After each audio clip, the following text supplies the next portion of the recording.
Hi guys, is your customer relationship systems is future ready?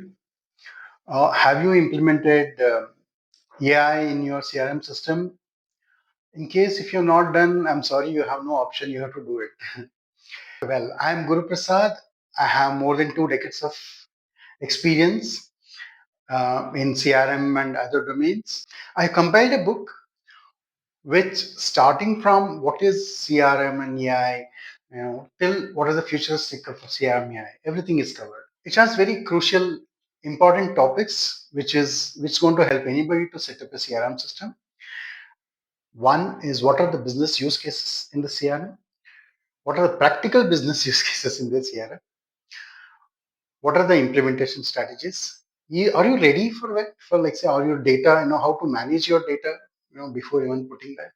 And then you have what are the tools can be used currently, which can help you to do that. What are the challenges you'll see and how to come across those challenges. Everything is covered in this.